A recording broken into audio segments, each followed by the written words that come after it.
All right, these are the answers to page 725.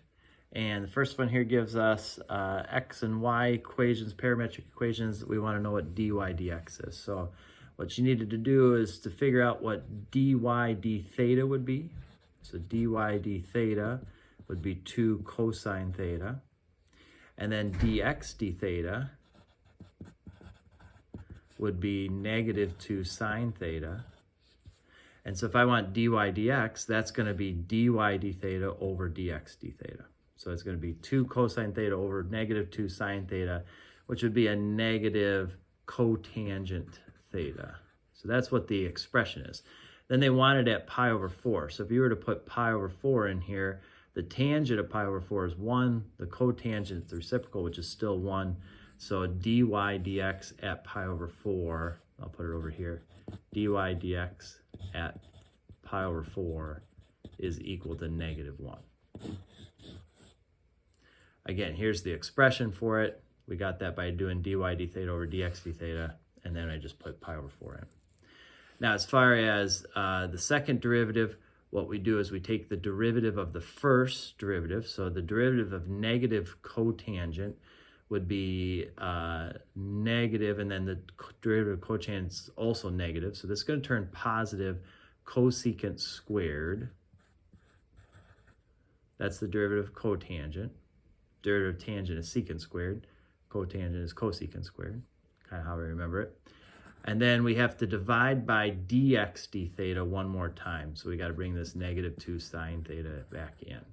So that's the weird thing about parametrics, is it's not just the derivative of dy dx. That's the d squared y part. You have to then take the derivative of dx dt or d theta as well. All right. So anyway, this is our expression. So if I were to put pi over 4 in, cosecant, let's see, sine of that's 1 over square root of 2.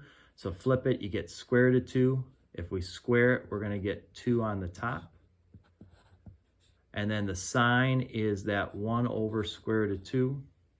So I end up with, if these cancel, I get a negative 1. Flip this over, we end up with a negative square root of 2 as the second derivative at that spot.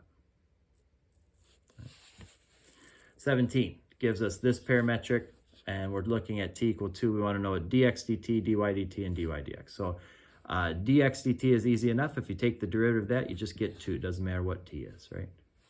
For dy dt, if you take the derivative of this, you get 2t. Put 2 into that, and we're going to get 4. So now dy dx is dy dt over dx dt. 4 divided by 2 is 2. So that was pretty simple. 19, similar, a little more work, but not bad. Dx dt, if I take the derivative of this, I'm going to get 2t minus 1. I put negative 1 in, and I get negative 2 minus 1, which is negative 3. Dy dt, if I take the derivative there, it gets 3t squared minus 3. Put negative 1 in, I'm going to get 3 minus 3, which is 0. So dy dx is dy dt divided by dx dt. 0 divided by negative 3 is 0. For 23, I'm looking for the tangent line where these intersect. Now I could set these equal to each other and try to work that out, but that's going to be pretty tricky.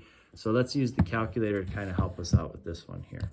All right, so I go to y equal, and let's put those in. So t squared minus t for the x, and t cubed minus 3t minus 1 for the y.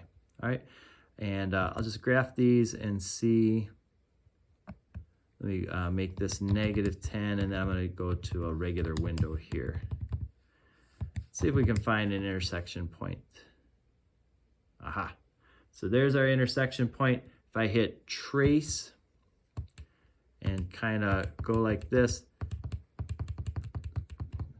try to get a little bit close to it. It's coming in here. And it looks like, it's getting closer and closer here. Here we go. Looks like maybe at negative 1. So if I push negative 1, sure enough, there's 2, 1 for the intersection point. 2, 1. But it's also important to know at what time am I at that, right? So one of those times is at negative 1. And then if I slide this around, looks like maybe at 2 seconds, if I push 2, sure enough, I'm at 2, 1 again. So there's 2 times that I'm at that intersection point. One at 2, 1, one at t equal -1, and one at t equal 2. So if I want the tangent line, all right, I'm gonna have a tangent line at -1 second, and I'm gonna have a tangent line at 2 seconds. Both of those are gonna have a different slope. So for example, when we were at 2 seconds, it was going like this. When we were at -1 second, we were kind of like this. So you can kind of envision those 2 tangent lines being a little different slope. So how would I get this? Well, dy dt is 3t squared minus 3. Dx dt is 2t minus 1. So at -1, if I put that in, I'm going to get 0 over -3. So the slope of this line would be 0 at -1. If I put 2 in, all right, I get 12 minus 3, which is 9. So the slope is 9 over, put 2 in there, I get 3, I get a slope of 3. So my tangent line for this one would be y minus 1 equals 0 times x minus 2. Tangent point right there. Tangent line here would be y minus 1 equals 3 times x minus 2. And again, that should make sense. You can kind of see from here, we've got the horizontal, that makes sense. Slope of 3 on this one makes sense. So even though they're going through the same point, they're coming at it from a different angle, different perspective. Okay. For number 30, they asked for the horizontal vertical tangents to this. So dx dt would be 2t minus 1. dy dt would be 3t squared minus 3. Now, when I do dy dx, I'm putting dy dt, I'm putting the y part on top, the x part on the bottom. Now, I'm going to get a horizontal tangent if the top is 0. I'm going to get a vertical tangent when the bottom is 0. So my horizontal would be at t equal 1 and -1, right? If I put 1 in here, I'll get 3 minus 3, which is 0. If I put -1, I'll still get 0. So when t is 1 or -1, we'll have a horizontal tangent. We'll have a vertical tangent at t equal 1/2. If I put 1/2 in here, get 1 minus 1, which is 0. So really, it might have seemed intimidating at first, but it's kind of simple. I'm just, when does dy dt equal 0? When does dx dt equal 0? Okay. And then for this last one, they gave us kind of a complicated thing here. They asked for the arc length from 0 to pi over 2. So to get the arc length, we're going to integrate from 0 to pi over 2 the square root of dx dt squared. Dx dt squared plus dy dt squared. Now, you could go through the work on your own and do product rule here and product rule there and then put those full derivatives in here, but that seems kind of complicated. Why don't we kind of use the calculator to help us out here? So I'm going to y equal, let's put that equation in. We're going e to the -t times cosine t. And then for this one, we're going e to the -t times sine t.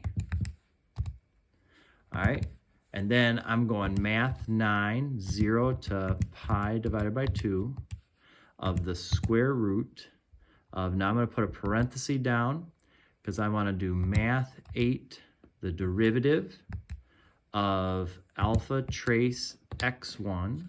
So see how we have the x version now in that function, okay? For t equal t, I want this whole derivative here, and then I'm going to parenthesis square that. So there's our derivative dx dt squared plus parenthesis math 8 derivative again. This time we're going to do the y1 for t equal t, parenthesis square. Enter. It might take it a little bit of time, but we get 1.120. So this one's really about being able to not only remember the formula, but then being able to put it on the calculator correctly.